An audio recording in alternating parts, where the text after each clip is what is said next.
Is December 25th a Christian or pagan celebration? This is how 25th of December became known as Christmas Day and has nothing to do with paganism. Angel Gabriel appeared to Zechariah September 23 in Jerusalem. Exactly 6 months later he went north and appeared to Mary in Nazareth in Galilee. According to the entire tradition of the Church, Zechariah, the father of John the Baptist, was the high priest who entered the temple in Jerusalem on the Day of Atonement in September 23 and received a revelation from an angel of the Lord. The high priests under the Romans were chosen annually, and perhaps by lot according to Jewish tradition. The high priest would offer incense in the Holy of Holies on the Day of Atonement as described in Leviticus chapter 16. He would say a brief prayer before exiting.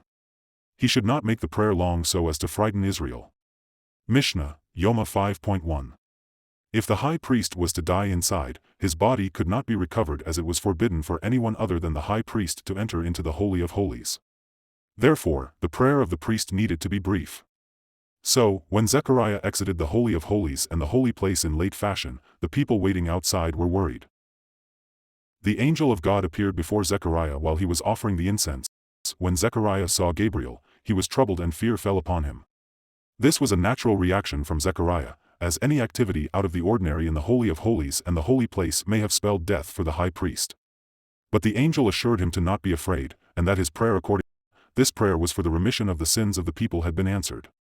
It was answered with the birth of John who would be the prophet of the Messiah. The conception of John the Baptist took immediate effect in that hour and on that day September 23 and his birth on June 24, 9 months after the conception.